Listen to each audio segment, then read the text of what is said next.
Bande kunangai, chers compatriotes, Nzambe Azanabino partout aux alliés. Bande ko naleki pona meka ko clarifier eloko moko boye namoni ezo sala succès na YouTube. Bande ko eloko yango nini ezali batu bazoloba ke Martin Fayulu azali Camerounais, ceux qui sénégalais, papa na yesu qui sénégalais, papa na yesu qui camerounais, mais ce qui est vrai que Fayulu bozoloba aza congolais.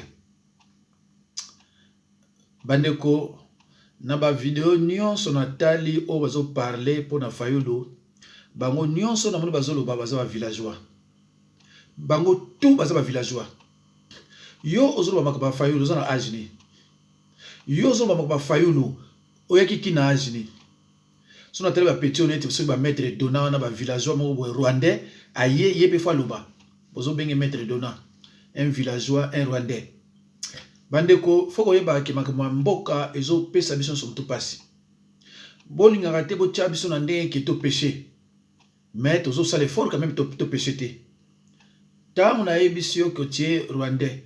C'est comme si on disait que le pasteur Jacques Nabanza c'est un français d'origine congolaise, mais je suis fier de l'être parce que je suis fier, je suis d'origine congolaise. Mais binos parlons que vous êtes rwandais, ah ça devient une injure. Mais non, ce n'est pas une injure, c'est votre identité qu'on est en train de faire sortir. Kozongo na ndenge mususu ndeko nangai ezamawa. Nani lo bamemi kamoko parce que na yebi ke ebele bozola nanga makama Fayulu tant bozolo bayango ebele na bobotami na binote. Ebele boyebi yango pété. Pas famille lo botama boyebi yango te ezalaka ndenge nini. Bouti na village na bino boye na kini après bobani ko loba ko ko leka biso bana kini ta to kola ka kini ka propre biso na Martin Fayulu ta to zo kola kini za propre ozo sentir que omboka ba kinois za propre tango bino ba village bo uti su wapi na mboka na bino boye na Kinshasa boye ko tia Kinshasa salité ta le ko biso tu kutu na ba kitukutuku biso na tama na ba voiture mais lelo e komi na ba kitukutuku bande ko na ba bino boye soko yebi likambo te na minute yo eloko ezako intéressé biso 18 millions o chilomba kundila kitata na ye na 15 millions o chilomba uti ko confirmer na Belgique na Bruxelles que ça cop et loko eza en actualité ezako intéressé biso pour l'instant yangwana alors bino siko boyeli bato ya distraction ya nani ya Fayulu. C'est vrai que bino ba villageois bele boyeba Fayulu te ceux qui ezaki na makaba élection te. Biso Fayulu to yebi to botami na bango to koli ensemble. Fayulu abotama na njili. Fayulu azotanga na Saint-Gérard o njili wana quartier wana eza quartier 1 ou bien 2 non eza 1. Oui parce que eza na limite na village on est toujours que Saint-Thérèse. Biso zotanga sikoyo na quartier 2 o bikalibiti sur boleka na Prince na boulevard wana. Soza na boulevard au côté au monde école moko officielle zakona to tanga na ba époque ya ba Pindi Gérard directeur Pindi Gérard oyo atanga kuna na ba période na ngai ndenga zo na nga azoyeba kingaza nani en face na ngo ezaki ndako ba gangster mo bana benga kala Godzilla donc nazo bomona ngo to lera pas parce que vous comprendre de rien tant bazo ba no pe mi ve John oyebi no pe yete biso bana kito bi de batwana ndeko Fayulu batanga yikuna bango banani Fayulu batanga yikuna na nani Madilu na misto yo nani Bipoli na Fulu na Fayulu bango nde baziki bana ya Saint-Gérard bazotanga na Saint-Gérard wana biso bamusoto tanga na biso na dade ba camarade mususu bazotanga na école officielle à quartier 1 tango bozolo ba Sénégalais to Camerounais eza mama mingi tango biso botamaki na ba Fayulu wana ba Sénégalais ba njili wana ba Camerounais bazalaka te à l'époque banane banay ko duma na lo ba à l'époque banane ba banay ko duma botuna mama na bino obazaki bana kini tuna bango basi ya ba popo ekolo wana mtu banay ko duma soki bolobaki ke mama ya Fayulu azaki mwasi ya ba popo Ah, bon, tu as tout. Et cause la vraie parce que n'importe quoi, basi ba popo, tu vas au Douma. Basi ba popo, ba nani, ba sénégalaise. Mi ba ba sénégalais, pardon. Ba togolaise, bolimbisa. Tant bolobi, basi ba popo, ils ba togolaise. Mi ba ba togolais. Na ville kuna na ba bango na tu ba na monana. Ba tu ba sénégalais sur na mona bango, on a que na zone Kinshasa. Ba place où ezala ki net ba misli kwa na ba barumbu olukuta ba sénégalais ba saka mwa mke mingi pela tende ba kuma lelo. Alors sikoyo nani ndeko nanga oyo Fayulu ya butamini na njili. Na njili ezaki ba kinois, ezaki ba ndundu, ba Congo na ba zombo. Kote wana tout ezaki ba Congo, ba zombo, ba ndundu. Ba mtu asimba ikini. Bango nde mtu asimba ikini po ezape ya bango. Siko yo uti suki wapi na yebite na soka mutu moko zo loba wana soka za kuze ya Fayulu abombi figure na ye mi falo bima biso to mona yo tango na soka zo loba zo comprendre que yo villageois ayibi ne kutelo moko te batali baba siyo babidi loba kaka ndeko nanga boyo kanga boko loba ndenge nyonso bino batali ba pona Fayulu c'est confirmé Fayulu za congolais Fayulu aza congolais ngaki note lingala nanga bozo wangote nga kinois asa congolais il fallait botuna bibo lo basiko yoke Chilombo na Fayulu na neza bouriki ah wana siko bato comprendre so bino Chilombo na Fayulu to tila bango débat contradictoire ah wana bato comprendre mais souvent nous comme quoi asa boye ate boti bazio na papa bana bo bibisa ne 15 millions de bima.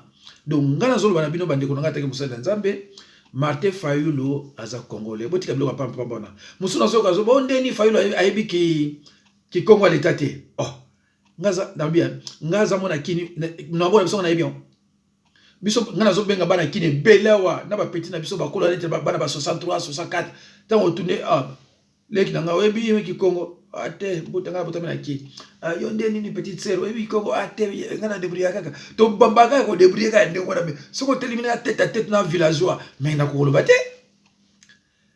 ndeko nanga moment oyoko eza ko lobaka te ke mais bino so bozo ba Fayulu bon Chilombo maman Marthe aza angolaise muluba su Angola Chilombo dans tous les documents de Chilombo aucun document porte le nom de Tshisekedi. Et ça te.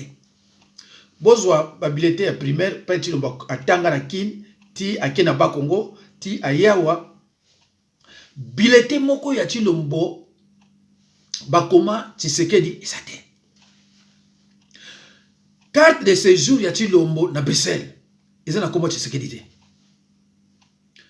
Partout ya sala awa na Bruxelles comme Tshisekedi za te Chilombo. Cela veut dire quoi? Cela veut dire que Tshisekedi n'a papa naïté. Alors, ce qui peut être une morphologie à Chilombo, n'a papa naïté, rapport des athées. Mais toi qui n'es pas naïté. Toi qui n'es pas naïté. Ngana nina landela Chilombo lelo. Ngala ba ina bino boye. Biso no baluba to bien. Mutaye ko bebi sa biso no baluba ya Chilombo. Banda Chilombo koti pa ipenza makamunyo so bebi ya baluba na bato. Mais alakisi biso nde muluba ali. Ngana ida baluba na banzi muluba oyo akotelema defanga aida baluba neti ngandi na banaida na banzi bazate na ida baluba trop mais ce sont des gars qui ne sont pas reconnaissants des ingrats so ngazolo ba iloko nazo finga te nazo ba ndenge bazali ngwana so ko lobilo ki muluba kabakati tangina yo mto yo zola ndanga muluba kabila oni muluba kabakati muluba za flatter ayebi ko senga mais ko kaba muluba yebi monter. Alors, ceux qui sont la vérité, on a besoin de dire non, au fin du mais non, non, pourquoi? Ah, ça fait. Nous fin très la vérité. Bon, tout ce qui est wana. Et là, quand on est passé na passi, na yoki Chilombo na Belgique, bazo tunaye, mot préféré na ye, Chilombo alobi ezali amour. Ah, bandeko. Et puis Chilombo a confirmé que yeza chrétien. Ah, bonidi. Un chrétien pratiquant. Chilombo nakolakisa yo attaque pasteur qui osa ninité. Boto na lukango toyoka ndenge ye alobaki Oh là là. Quel est votre mot préféré en français? Vous avez dit que vous aimiez la France. Ouais, vous me surprenez là. Le mot préféré en français. Amour. Amour. Amour. Amour parce que avec l'amour, on a le bonheur. Avec l'amour, on a le pardon. Avec l'amour, on a le partage. Avec l'amour, on a la paix. Et donc, il n'y a pas mieux qu'amour. Et comme je suis chrétien, pratiquant, la parole de Dieu nous enseigne l'amour. Parce que Dieu sait que lui-même, il est amour, mais il sait aussi qu'avec l'amour, le monde s'emporterait mieux. Ah, bandeko na ngai, bosakanaka na kolobaka ke o ngai, je suis un chrétien pratiquant. Ah, ndeko, pourquoi on le biloko wana? Chilombo, l'amour, c'est aimer. Aimer, c'est penser plus aux autres qu'à soi-même. Maintenant, avec ça, yo biloko ezoloba na yo déjà que aux amour te. Hein? Zera la kisolo komoko na développer ngo. Omoni loko oyo Chilombo. Cimetière de Jacques Chirac. Jacques Chirac a mutambongo, a mutambongo. Omoni cimetière na ye yango ya Jacques Chirac. Mbongo batiki yango pona peuple. Chilombo. Totala oyo mausolée ya Etienne Tshisekedi. Totala mausolée na ye. Voilà.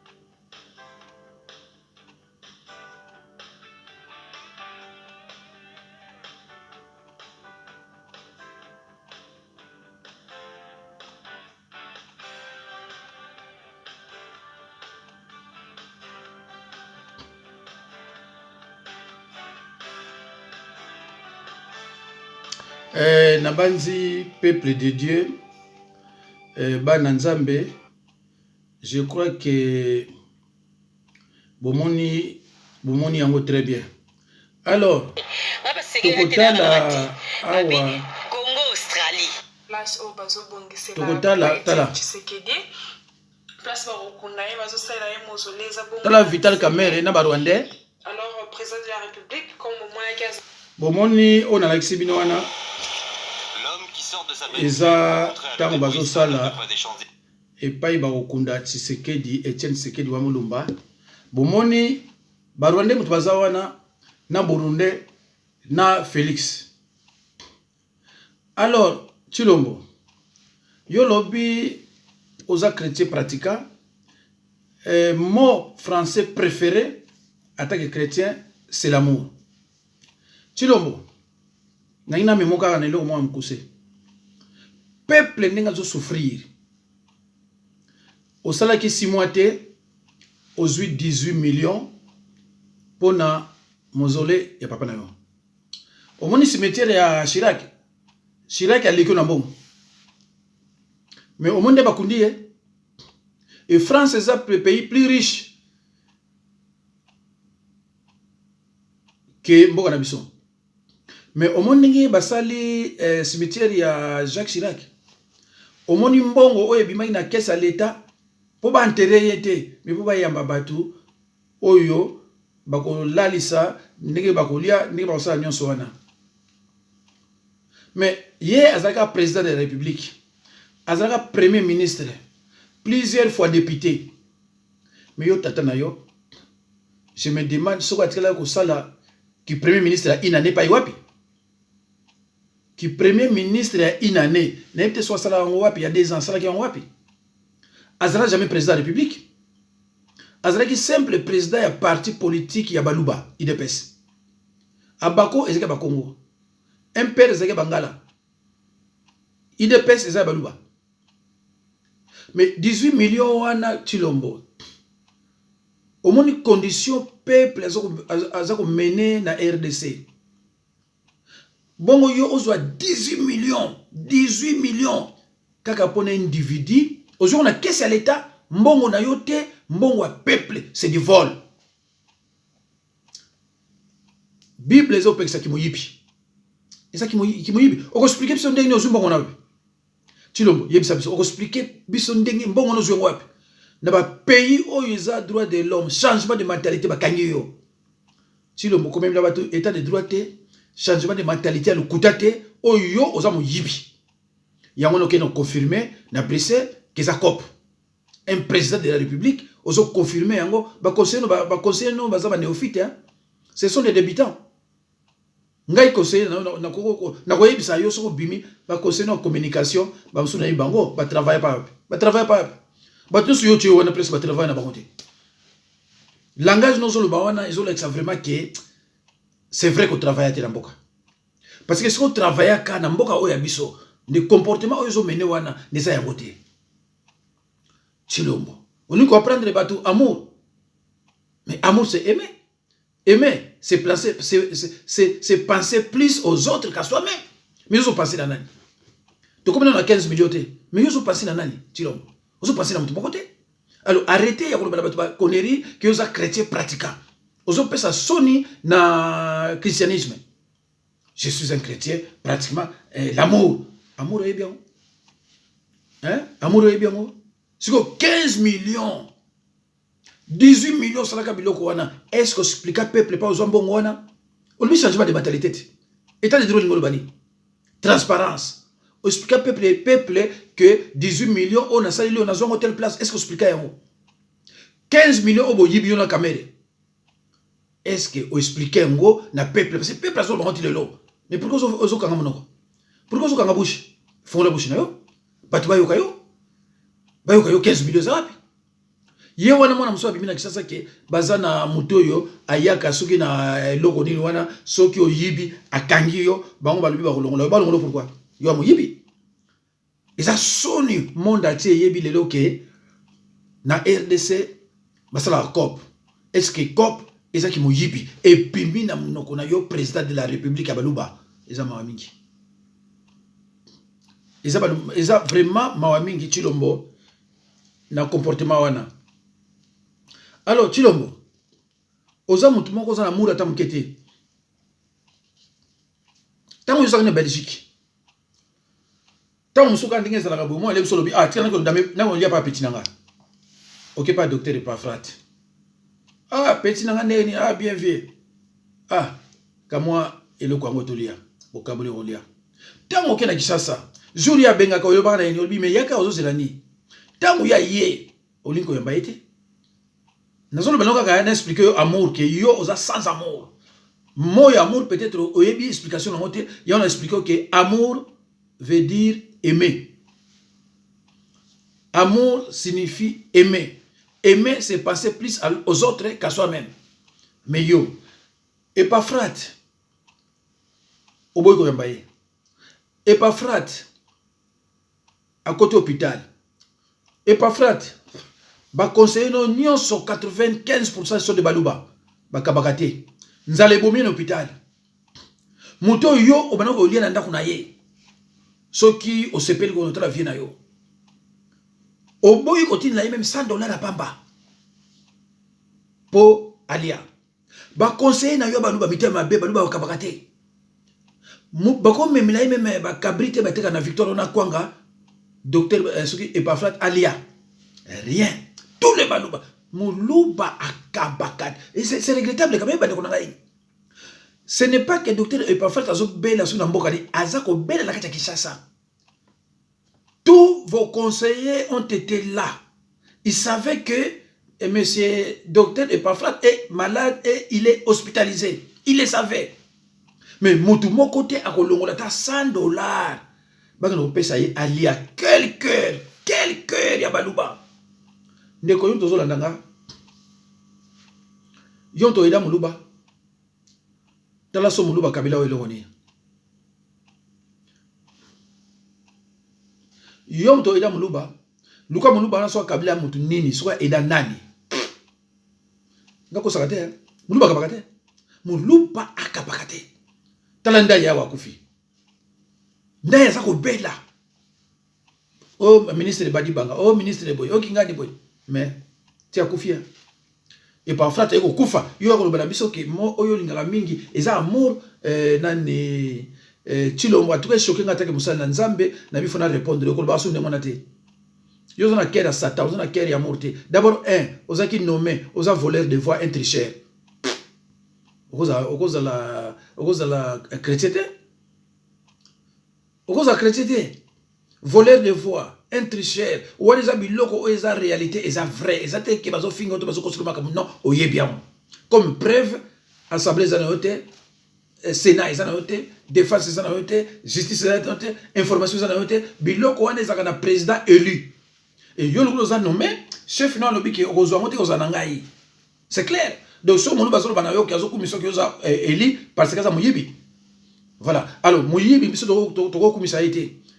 Comme ça jamais Mouyibi, Tala Moutouré Tchatumba, il n'a jamais travaillé depuis sa naissance. Ici, il n'a pas travaillé. Là-bas, il n'a pas travaillé. Botier conseiller na budget. Quel pays? Quel pays? Quel pays? Alors, Bandeko, Nabanzi, Bomoni, Naibité son outil la venezuela nini awa, Bomoni cimetière à Jacques Chirac. Bomoni oyo ya Etienne Tshisekedi dit naibité bino bandeko ce qui 1 million vous n'avez rien. Je parle de 1 million. 18 millions na mboka oza na pauvreté ndengwana. Bane bele batanga kate. Yo ko soit 18 millions kaka pona tata na yo o sala rien na mboka na biso. Parce que chef à parti à Baluba. A sala rien et ça pas seulement 18 millions. Avant Koufa Aïbi biso 11 millions d'impérium. Donc, surtout ça les calculs. 11 millions plus 18 millions.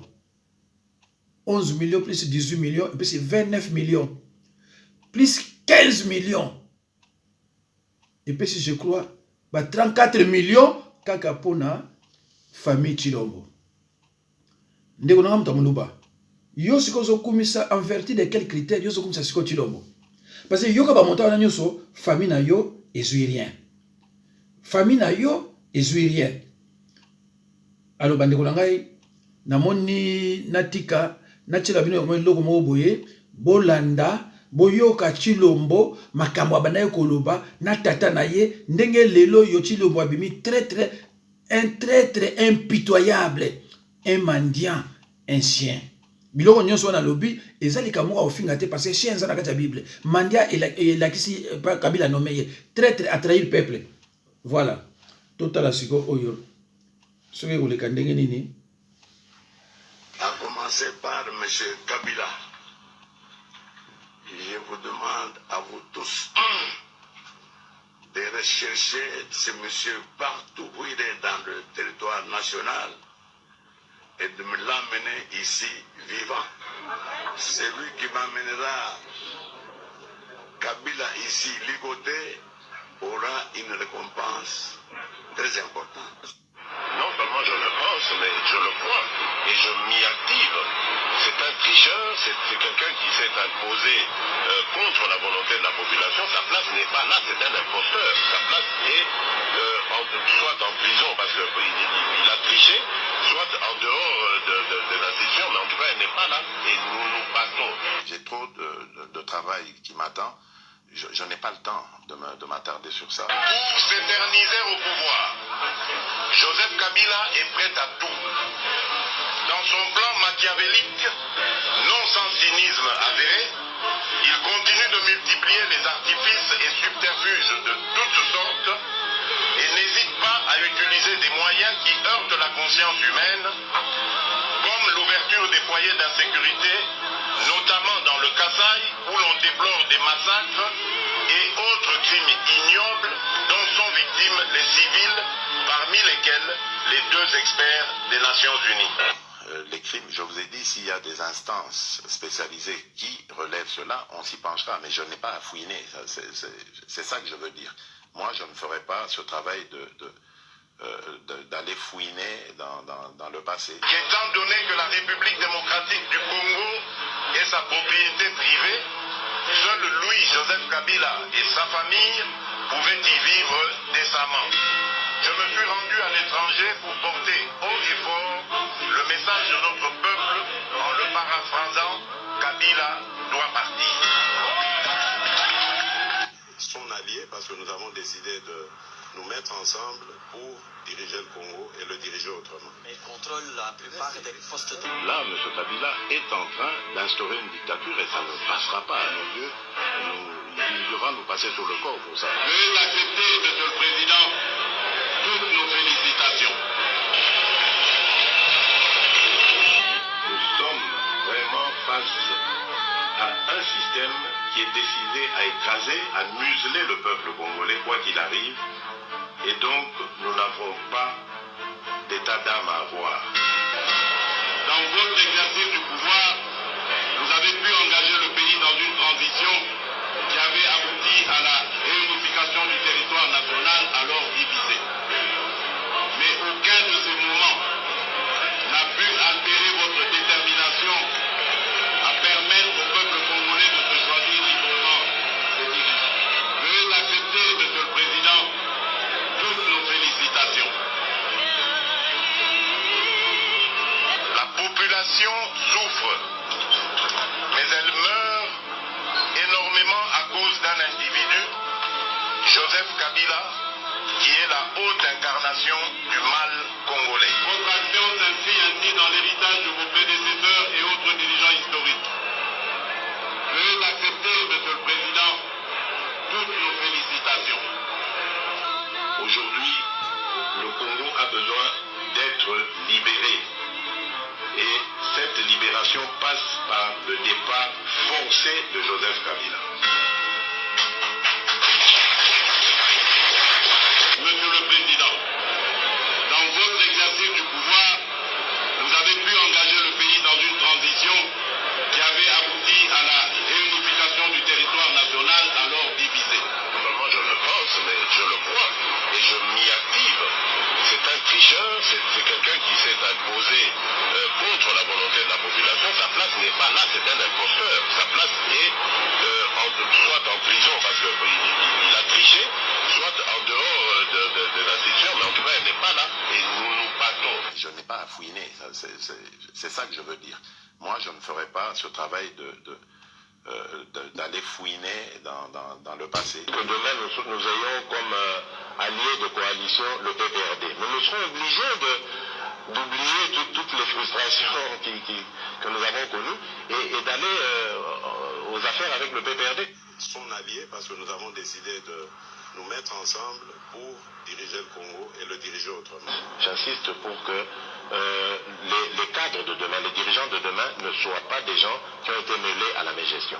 Et donc, quel que soit notre allié de coalition, si jamais le peuple le décide ainsi, eh bien, il devra se débarrasser de tous les mauvais gestionnaires. Ou bien ils seront rattrapés par la justice et mis en prison. Parce qu'il faut que dans ce pays, on mette fin à la corruption, il faut. Comme disait le président de la République dans son discours, mais malheureusement ça n'a jamais été suivi des faits, il faut que les prisons se remplissent, parce que les prisons doivent se remplir.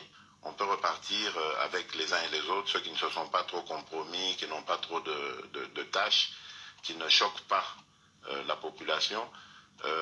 On peut repartir avec eux en se disant, mais bon, si vous aviez commis certains impairs dans le passé, maintenant c'est fini, c'est le temps de se racheter et de montrer à notre peuple un nouveau visage et de nouvelles intentions. Moi, c'est ça qui m'anime comme état d'esprit et je veux continuer sur.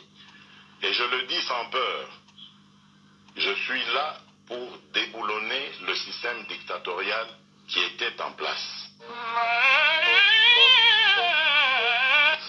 Je suis en train de lutter contre la corruption qui avait caractérisé son système.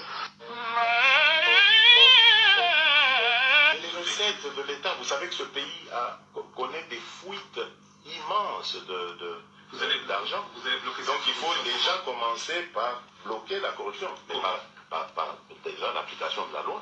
Il faut appliquer la loi dans toute sa rigueur contre les contrevenants, les corrompus ou les corrupteurs. Donc ceux-là, il faut déjà les viser. Mais il va nous éclairer davantage. Déjà, on est sûr que ce n'est pas de l'argent volé du trésor, ce sont des rétrocommissions. En lingala, enfin, c'est un mot dans la langue. On dit COP, donc c'est le diminutif de coopération, c'est passé en lingala. Donc, quoique je rectifie quand même, il faudrait que l'UDPS tient vraiment à un état de droit. Notre combat, c'est l'instauration d'un état de droit. Et moi, j'en profite pour dire qu'on s'y penchera, mais je n'ai pas à fouiner. C'est ça que je veux dire. Moi, je travaille de... Nayebite soko landi makambo yo tata na ya zolo banati o chilomba zolo ba ezo pesa le chilomba za normalité. Au monde batieli biloko o ya loba pona kabila. Et lelo abenge partenaire. Donc soko landi yango peut fandi o zongeli yango obi ozoko noter okoya ko remarquer on dirait chilomba za normalité. Pour makambo so zolo ba azo comprendre na été. Alobi il faut pas instaurer un état de droit. État de droit c'est la transparence.